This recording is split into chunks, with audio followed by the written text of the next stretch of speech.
देखिए किस प्रकार से आपकी सरकार आपके द्वार में शिविर चिकित्सा भी लगा हुआ है। इसके माध्यम से ग्रामीणों का बीपी टेस्ट, आपका शुगर टेस्ट और जानकारी लेते हैं मैडम से ही किस चीज़ का चेकअप होता है। मैडम किस चीज़ का चेकअप किया जा रहा है? यहाँ पे सारी चीज का जांच हो रहा है। मेन जो लैब टेस्ट है वो ब्लड शुगर है और हाइपरटेंशन है, और सिकल सेल एनीमिया का भी है। लोगों को संतुष्टि रिजल्ट मिल रहा है? हाँ, संतुष्ट हैं। देखिए दीदी का कहना है लोग संतुष्ट हैं इन चेकअप के माध्यम से। यहाँ सैया दीदी लोग से बात करते हैं जिनका मेहनत हमेशा 24 घंटा सुनते हैं, 24/7 होता है सैया दीदी लोग का काम। इनसे पूछते हैं कि ग्रामीण आ रहे हैं चेकअप के लिए, हाँ बढ़ता जा रहा है भीड़? जी, यहाँ बढ़ता जा रहा है। गर्भवती जांच टेस्ट हो रही है, शुगर, बीपी, लोग इच्छुक हैं करवाने के लिए? सब है करवाने के लिए। देखिए, ग्रामीण इच्छुक हैं बीपी सब टेस्ट करवाने के लिए। हमारे ग्रामीण सैया दीदी से बात करते हैं। दीदी इच्छुक हैं, लोग आते हैं? हाँ इच्छुक है। देखिए, इच्छुक से आ रहे हैं लोग शिविर चिकित्सा में अपना बीपी टेस्ट करवा रहे हैं। ये दीदी देखिए आप यहाँ टेस्ट करवा रहे हैं, आप कभी पहले टेस्ट करवाए हैं? पहले कभी टेस्ट करवाए हैं? नहीं, पहली बार है। देखिए शिविर के माध्यम से आपकी सरकार आपके द्वारा। तो फिर दीदी आप किन स्टॉल के माध्यम से यहाँ? और ये स्टोर हेल्प डेस्क का है भैया। हम लोग एक PRI संस्था में काम करते हैं। जो लड़का 18 से 35 वर्ष के लड़का या लड़कियों को हम लोग सहयोग करते हैं किसी भी ट्रेड में। जैसे कि हम लोग का 5 पाथवे में काम होती है, एक स्किलिंग में होती है, एक बिजनेस में होती है और एक हायर एजुकेशन में होती है, एक मेरा खेती बाड़ी को लेके होती है। उसमें से जितने 18 से 35 वर्ष के लोग आते हैं उसमें हम लोग जिस ट्रेड में लोग जाना चाहते हैं उसमें उस ट्रेड में हम लोग भेजते हैं। थोड़ा सा दीदी ऑफिस कहाँ है दीदी? ये PRI का ऑफिस जो हेल्थ डेस्क है, इसका ऑफिस हम लोग का गोला श्री राम कॉलोनी में है। उसको हम लोग हब कहते हैं। जहाँ तक बच्चा 18 से 35 के युवा लोग को जो हम लोग काम के लिए निकालते हैं, चाहे पढ़ाई हो चाहे अपना हुनर के लिए हो, तो उन लोग को हब तक हम लोग पहुँचा के उन लोग को एडमिशन करवाते हैं और काम में लगवाते हैं। उन लोग फिर अपना जॉब लगा के उन लोग अपना आय को दुगुनी करने के लिए तरीका अपना लेते हैं। लोगों को स्किल देने का काम कर रहे हैं। मोबाइल रिपेयरिंग में अगर बच्चा निकल रहा है तो कोई बच्चा अगर तरक्की कर लेता है तो अपना गांव देहात में अगर एक दुकान खोलता है तो उसका अपना बिजनेस चलने लगता है। बाइक रिपेयरिंग भी है। लड़कियां लोग अधिकतर सिलाई ब्यूटिशियन ये सब कर रही है। तो जो बच्चा को जिसमें इच्छा लगता है उसी में हम लोग भेजते हैं। ये स्टॉल बेरोजगारी हटाने के लिए लगाया गया है और इस स्टॉल के माध्यम से बहुत से युवाओं को एक स्किल के माध्यम से जोड़ा जा रहा है। बहुत से ऐसे टेक्नीशियन है जिसके माध्यम से युवा अपना सुनहरा भविष्य लिख सकते हैं। जांच केंद्र में जैसे राशन कार्ड में जो जो डॉक्यूमेंट्स लगता है नहीं रहता उसके बारे में हम लोग बताते हैं, लाभुक का सहयोग करवाते हैं। उसके बाद है जन्म प्रमाण पत्र, अबुआ आवास, पेंशन, जितना कुछ भी है सब हम लोग जांच करके जिसमें डॉक्यूमेंट छूटा रहता है ऊपर उसको डालते हैं। अबुआ आवास योजना में महिला लाभुक जन्म प्रमाण पत्र और मृत्यु प्रमाण पत्र लाभुक को अबुआ आवास का जन्म प्रमाण पत्र के लिए माता पिता दोनों का आधार लगता है और जो बच्चा का बनाना उनका भी आधार लगता है। वही अबुआ आवास का आवेदन कर सकती है। अब अबुआ आवास में क्या जानते हैं?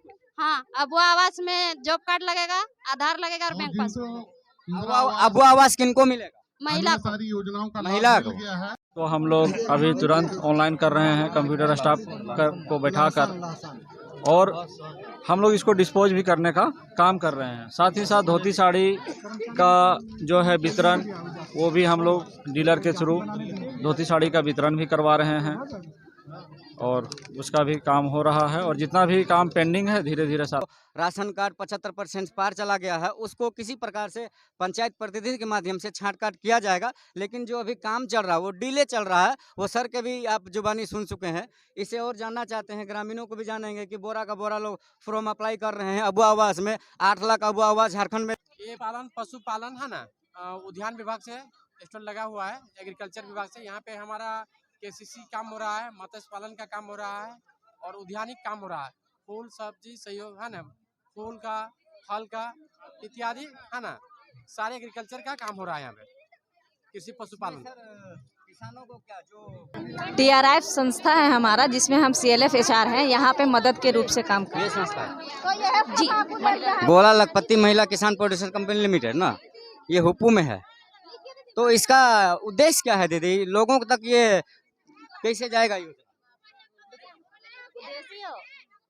सर ये एफपीओ किसान फार्मर प्रोड्यूसर कंपनी है। जैसे कहीं भी है कि जेंट्स वगैरह काम कर लेते हैं, लेकिन महिला जो है वो बाहर जाकर के काम नहीं कर पाती है। तो सरकार के तरफ से एक योजना लिखा है गोला लखपति महिला। जैसे महिला दीदी सबको लखपति बनाना है, मतलब कुछ सरकार के तरफ से हेल्प मिलेगा कि दीदी सब अपना गांव में ही घर में ही कुछ बिजनेस कर सके और अपने पैरों में खड़ा हो सके और आगे वो बढ़ सके। क्योंकि हर चीज में लेडीज सब जो होता है ना वो जेंट्स पर डिपेंड रहता है, लेकिन सरकार का योजना निकला है कि दीदी सब खुद से कमाए, खुद से अपना आजीविका बढ़ाए।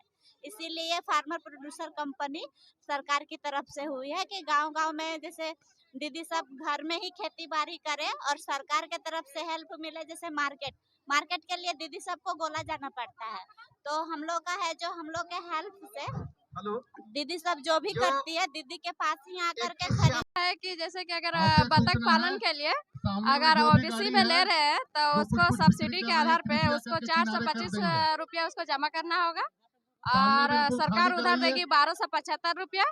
कुल लागत है 1700 रुपया। चाहिए। उसी तरह बकरी पालन में भी है, उसमें से है 4 बकरी है, 1 बकरा है, उसमें से ओबीसी के लिए 6200 रुपया उसको लगाना पड़ेगा और सरकार देंगे उसको 18,600 और उनका कुल लागत है 24,800। पशुपालन जो करेंगे उनका आवास कौन बना के देगा? उनके लिए जैसे बकरी के लिए शेड नहीं है और बतख के लिए भी शेड नहीं है, लेकिन मुर्गी पालन के लिए अगर ले रहे हैं तो उसमें शेड है। पालन का शेड है। हम पेंशन विभाग में बैठे हुए हैं। सर्वजन पेंशन ग्रामीणों का जो भी बाइक वगैरह इसमें जैसे अभी सबको जो दीदी 60 साल हो चुका है वो अपना आधार पासबुक फॉर्म के साथ फोटो ये सब दे रहे हो, अभी ऑनलाइन हो रहा है, वो सबके पास मैसेज जा रहा है। आप आराम से रहिए। गया होगा ना तो वो सब ही करेंगे। जैसे अभी एक विकलांग आई थी, उसको पता नहीं था कि मेरा पास हो गया है और उसका दूसरा बैंक में जांच करवा रही थी। अभी पता चला कि उनका जांच की आधार नंबर से, तो उनका पता चला कि केनरा बैंक में 18,000 कुछ रुपया घुस चुका है और उसका पेंशन शुरू भी हो चुका है और वो फिर से आवेदन देने के लिए आई थी। तो इसमें आधार नंबर से पता चल गया उसको और हम लोग जानकारी दे दिए कि केनरा बैंक में आपका पैसा घुस रहा है, तो वहाँ जाकर निकासी कर ले। जमीन का रसीद का फोटोकॉपी लगेगा, आधार कार्ड का फोटोकॉपी, एक फोटो। और कितना पैसा देना? ऑनलाइन जो चार्ज कटेगा वही लगता है। बिजली 24 घंटा नहीं मिल पाता, इसके लिए आप लोग क्या कहें? 24 घंटा तो हम लोग को डायरी में दिखता है कि 24 घंटा मिलता है लाइन, लेकिन ग्रामीणों तक नहीं पहुंच पाता। अब ग्रामीण में तो देखिए उतना तो तार उर गिरता है तो लेट होवे करेगा, आधा एक घंटा। देखिए भैया का कहना आधा घंटा। ये है सर, जो झारखंड से बाहर काम करने के लिए जो जाता है उन लोग के लिए प्रवासी कार्ड बन रहा है, यही है। इसमें मजदूरों का क्या फायदा होगा? इससे मजदूरों को बाहर में अगर कुछ हो भी जाता है तो उन लोग को बीमा के तहत बहुत सारा लाभ मिलता है और बाहर में अगर कुछ हो जाता है तो सबसे पहले उनको सरकार वहाँ पे सुरक्षित करने का कोशिश करता है। यहाँ मोबाइल नंबर अपडेट होता है, डेमोग्राफी को अपडेट होता है और न्यू आधार कार्ड बनता है। समस्या क्लियर होता है।